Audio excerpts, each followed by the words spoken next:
그는 거리로 나와 군중들을 보았다. 대지를 진동시키는 우렁찬 북소리에 발맞춰 세계 연대의 군인들이 행군해 왔다. 머리가 여럿 달린 용이 내뿜는 연기처럼 거리는 한낮의 햇살을 지우며 먼지가 차올랐다. 그들은 작은 키와 땅땅한 몸집에 거친 인상을 풍기고 있었다. 그들은 말처럼 땀을 흘렸으나 햇빛에 그을은 가죽 냄새를 풍기며 고원지대 사람들의 특징인 과묵함과 엄격함과 인내심을 간직하고 있었다. 그들이 다 지나갈 때까지는 1시간 이상이 소요되었으나 군중들은 몇 분대에 불과한 군인들이 계속 반복해서 걸어오는 것처럼 느낄 만큼 그들의 모습은 한결같았다. 그들은 하나같이 험악해 보였고 똑같은 배낭과 수통을 차고 소총 끝에는 대검을 꽂고 있었으며 얼굴에는 맹목적인 복종심과 명예에 대한 자부심이 깃들어 있었다. 우르슬라는 어둠 속의 침대에 누워 그들의 행군 소리를 들으며 손가락을 겹쳐 십자가를 그었다. 산타 소피아 델라 피에다드는 다름질하고 있던 손을 잠시 멈추고 탁자 위에 엎드린 채 아들 호세 아르카디오 세군도를 생각했다. 그 시간에 호세 아르카디오 세군도는 야곱 호텔 앞에 서서 무표정한 얼굴로 지나가는 군인들을 지켜보고 있었다.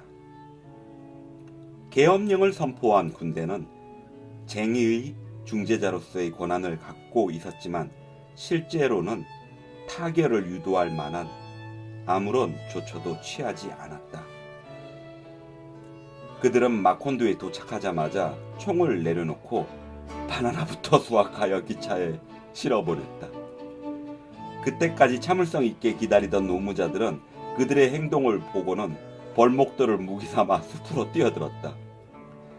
노무자들은 농장과 매점에 불지르고 군인들이 기차의 운행을 보호하기 위해 기관총을 난사하는 가운데 철로를 파괴하고 전기와 전신시설을 제거했다. 냇가의 피로 물들었다. 전기철책을 두른 닭장과 같은 곳에서 멀쩡하게 살아있던 브라운과 그의 가족은 같은 국적의 사람들과 함께 군대의 보호하에 안전지대로 피신했다.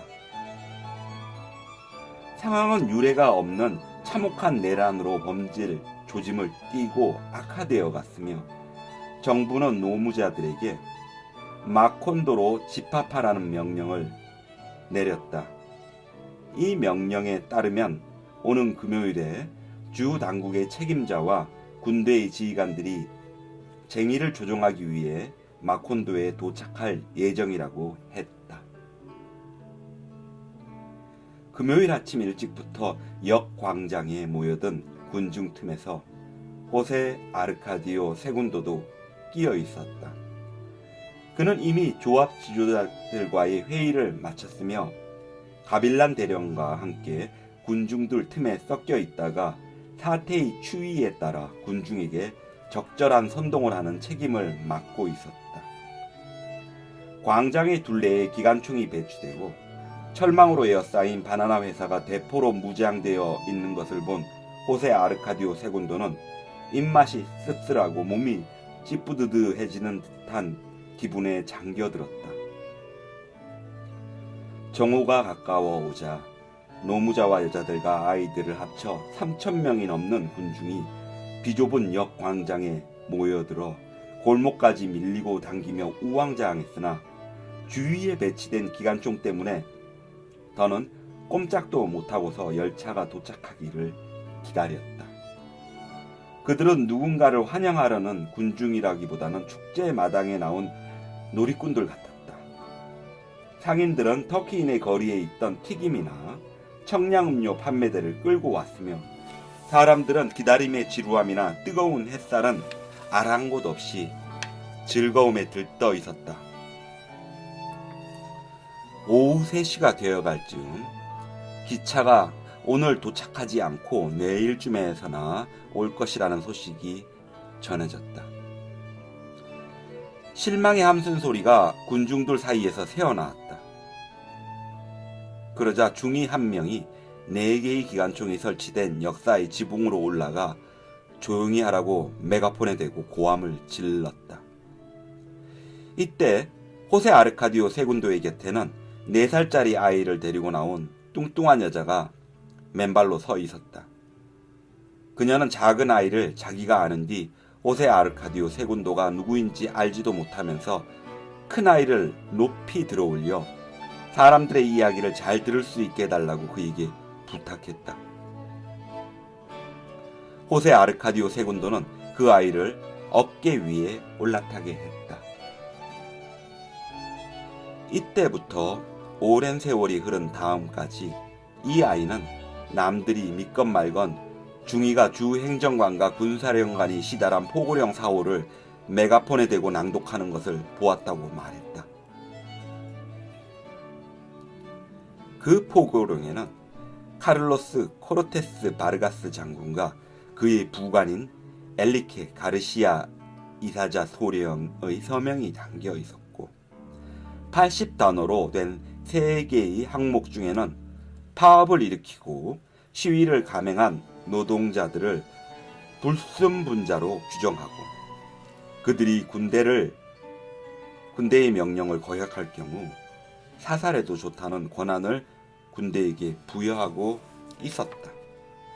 포고령이 낭독이 끝나는 동안 군중들의 야유와 휘바람 소리가 귀가 아플 정도로 터져나왔다. 낭독을 끝낸 중위는 다른 대위에게 메가폰을 넘겨주었다. 대위는 메가폰을 흔들며 자기의 말을 들어줄 것을 요구했다. 신사숙녀 여러분, 대위는 맥 빠진 목소리로 느릿느릿 말했다. 지금부터 5분 안에 모두 집으로 돌아가시오. 군중의 야유와 휘바람 소리는 더욱 커졌고 시간의 경과를 알리는 소리는 그 소리에 묻혀 들리지 않았다. 군중들은 아무도 자리를 뜰 생각을 하지 않았다. 5분이 다 지났습니다. 대인은 조금 전과 같은 어조로 말했다. 1분의 시간을 더 주겠소. 그래도 지시에 따르지 않는다면 발포하겠소. 식은땀을 흘리던 호세 아르카디오 세군도는 어깨 위에 아이를 내려 여자에게 안겨 주었다. 저놈들은 정말로 쏘려나 봐요. 여자가 이죽거렸다. 호세 아르카디오 세군도가 미처 대답도 하기 전에 가빌란 대령이 여자의 말을 받아 큰 소리로 외쳤다. 무서운 긴장과 깊은 정적에 도취되어 죽음의 그림자마저도 실감하지 못하는 군중들을 움직이게 할 수도 있는 것은 아무것도 없는 듯이 보였다. 호세 아르카디오 세군도는 군중들이 결코 물러서지 않으리라는 확신을 가지고 사람들의 머리 위로 올라가 난생 처음이라 할 만큼 큰 소리로 외쳤다. 이 나쁜 자식들아, 1분을 다 기다릴 것 없이 지금 쏘아라. 그의 고함 소리와 동시에 공포라기보다는 일종의 환각이라 해야 좋을 만한 사태가 벌어졌다. 대의의 사격 개시 명령과 함께 14곳에 배치된 기관총이 일제히 불을 뿜었던 것이다. 눈앞에서 벌어지는 모든 장면은 꿈속의 일만 같았다. 총성과 아울러 총구에서는 불꽃이 튀었지만 군중들의 자세는 흐트러지지 않았고 비명이나 거친 숨소리조차 들리지 않았기에 기관총에는 공포탄만 장착되어 있는 듯이 여겨졌다. 그러나 곧 이 가공할 장적을 깨고 역광장의 한쪽에서 찢어지는 듯한 비명소리가 들려왔다. 아, 어머니. 지축을 뒤흔드는 함성, 용암처럼 터져나오는 비탄, 노도처럼 밀려오는 굉음이 군중들의 한복판에서 폭발했다. 호세 아르카디오 세군도는 가까스로 곁에 있는 아이를 들어 올렸지만 그 어머니는 다른 아이와 함께 군중의 물결 속으로 빨려 들어갔다. 오랜 세월이 흐른 뒤 모두가 그를 미친 늙은이라고 수군거리게 되었을 때에도 이 아이는 호세 아르카디오 세군도가 자기를 머리 위에 치켜들고 군중의 물결에 떠밀려 허공을 둥실거리며 날아가듯이 길녘까지 밀려났었다는 얘기를 중얼거렸다. 그때 그 아이는 시야가 탁 트인 가장 높은 곳에서 우왕좌왕하는 군중과 불을 뿜는 기관총을 보았다. 여러 사람이 동시에 소리쳤다. 엎드리란 말이야. 맨 앞쪽에 있던 사람들은 총탄 세례를 받고 저절로 엎드린 꼴이 되고 말았다. 살아있는 사람들은 땅에 엎드리는 대신 광장 쪽으로 달아나려 했다. 그러나 거대한 용의 꼬리처럼 이리 쏠리고 저리 쏠리던 사람들은 다른 쪽에서 밀려나온 또 한 무리의 용의 꼬리와 섞여 소용돌이를 이루었고 어떤 방향으로 향하든지 그곳에는 기관총이 버티고 있었다. 그들은 완전히 포위된 채 무려울처럼 제자리를 맴돌았으며 기관총의 탄환에 의해 외곽의 사람들로부터 마치 양파 껍질이 벗겨져 나가듯 떨어져 나갔다. 차츰 군중의 원은 좁혀져 갔다. 그 아이는 군중의 물결에서 벗어난 지점에서 무릎을 꿇고 앉아 성호를 긋고 있는 한 여자를 보았다. 호세 아르카디오 세군도는 그 아이를 그곳에 내려놓는 순간 얼굴이 피투성이가 되어 쓰러지고 말았다. 오래지 않아 만행을 저지른 군대는 사람들의 물결이 가라앉은 커다란 공허와 무릎을 꿇고 있는 여자와 높은 하늘에서 가뭄이 내리비추는 태양과 우르술라 이구아란이 그토록 많은 동물 과자를 팔았던 어수선한 세계를 빗자루로 쓸듯이 깨끗이 쓸어버렸다. 호세 아르카디오 세군도가 의식을 차렸을 때는 어둠 속에 누운 채였다. 그는 조용히 미끄러지는 기차에 실려 있다는 것을 알았다. 머리에는 피가 말라붙어 있고 온몸은 심하게 쑤셨다. 그리고 잠이 쏟아졌다. 두려움을 망각한 채 몇 시간쯤 잠부터 자두어야 되겠다고 생각하며 아프지 않은 쪽을 택해 편안한 자세를 취하려고 몸을 뒤챘을 때 그는 자기가 시체들 틈바구니에 끼어 있음을 알아차렸다. 가운데 비좁은 통로를 제외하고는 화차는 빈자리가 없었다.